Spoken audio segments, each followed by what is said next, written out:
نحمدہ ونصلی ونسلم علی رسولہ الکریم اما بعد۔ بھائی اور دوستو، عمرہ ایک اہم اور عظیم عبادت ہے، اللہ تعالیٰ ہر کسی کو نصیب فرمائے۔ تو عمرہ کے اندر بنیادی طور پر 4 اعمال ہیں، اور ہم اس کو بہت ہی آسان طریقے سے آج سمجھتے ہیں کہ عمرہ کیسے کیا جاتا ہے، عمرہ کرنے کا طریقہ کیا ہے۔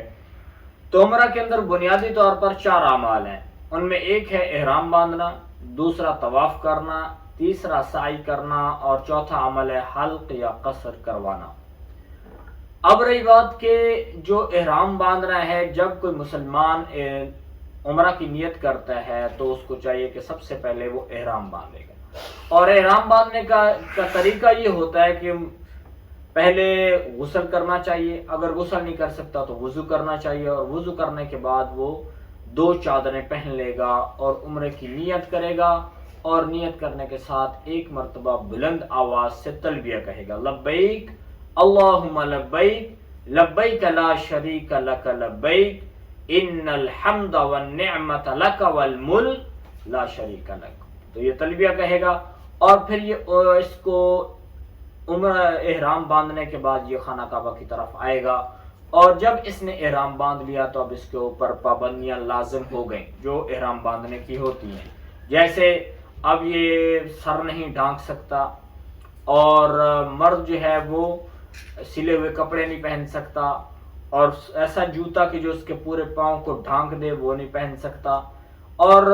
پھر خوشبو نہیں لگا سکتا، ناخن نہیں کاٹ سکتا، بال نہیں کاٹ سکتا، اور شہوت والی بات اپنی بیوی سے بھی نہیں کر سکتا۔ تو یہ تمام پابندیاں اب اس کے اوپر لازم ہو جائیں گی، اور پھر وہاں سے چل کے یہ خانہ کعبہ میں آئے گا، مطاف میں آئے گا، اور سب سے پہلے حجر اسود کے سامنے کھڑے ہو کر استباء کرے گا۔ اور استباء کا مطلب یہ ہوتا ہے کہ جو اس نے اپنے بدن کے اوپر چادر ڈالی ہوئی ہے، اب اس چادر کو دائیں کندھے سے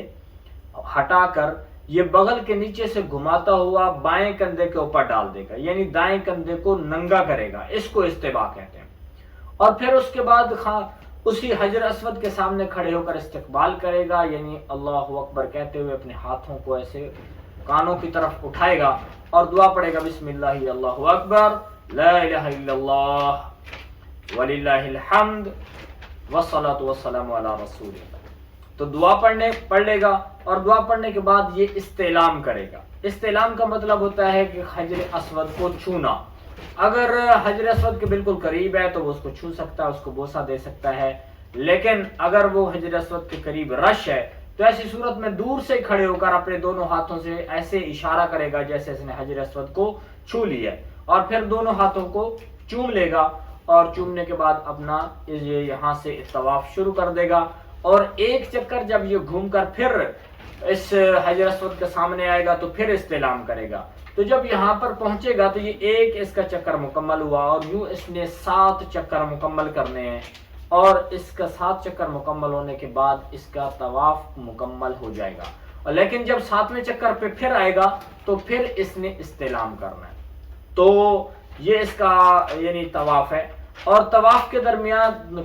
کے دوران ایک عمل ہے جس کو ہم رمل کہتے ہیں۔ رمل کا مطلب ہے کہ مرد حضرات طواف کے پہلے 3 چکر کے اندر یہ اکڑ کر چلیں گے، کندھوں کو ہلا کر، جیسے پہلوان چلتے ہیں یوں چلیں گے، اگر رش نہیں ہے تو۔ اگر رش زیادہ ہے تو پھر چلنا ممکن نہیں ہوتا، لیکن اگر رش زیادہ نہیں ہے تو ایسی صورت میں 3 چکر کے اندر پہلے 3 جو چکر ہیں ان میں رمل کرے گا۔ تو جب اس نے طواف اپنا مکمل کر لیا تو وہاں سے ہٹ کے یہ مقام ابراہیم کے قریب اگر اس کو جگہ مل جاتی ہے تو وہاں پہ 2 رکعت نماز نفل پڑے گا، اگر وہاں نہیں ملتی تو جہاں بھی جگہ میسر ہو وہاں پہ 2 رکعت نماز نفل پڑھ لے گا۔ تو اس کے یہ 2 عمل جو ہیں عمرہ کے اعمال میں سے 2 عمل اس کے مکمل ہو گئے۔ پھر یہاں سے یہ چل کے سعی کرنے کے لیے صفا اور مروہ کی طرف آئے گا،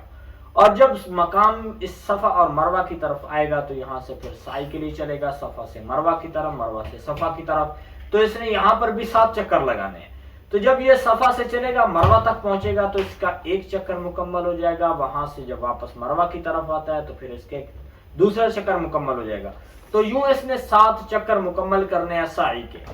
اور یہاں پر 2 لائٹیں ہیں جن کو میلین اخضارین کہتے ہیں، کہ دو سبز لائٹیں ہیں، جب اس کے ان کے قریب آئے گا تو ان میں سے گزرنے لگے گا، تو جو مرد حضرات ہیں ان کو چاہیے کہ وہ تیزی سے ذرا دوڑ کر وہاں سے چلیں یا تیز چلیں، اور عورتیں جو ہیں وہ نارمل ترتیب پہ چلیں گی۔ تو یہ تیسرا عمل ہے اس کا عمرے کا۔ اور چوتھا عمل جو ہے وہ ہے حلق یا قصر۔ حلق کہتے ہیں کہ بالوں کو سر سے بالکل ہی اتار دینا، یعنی سر منڈوا دینا،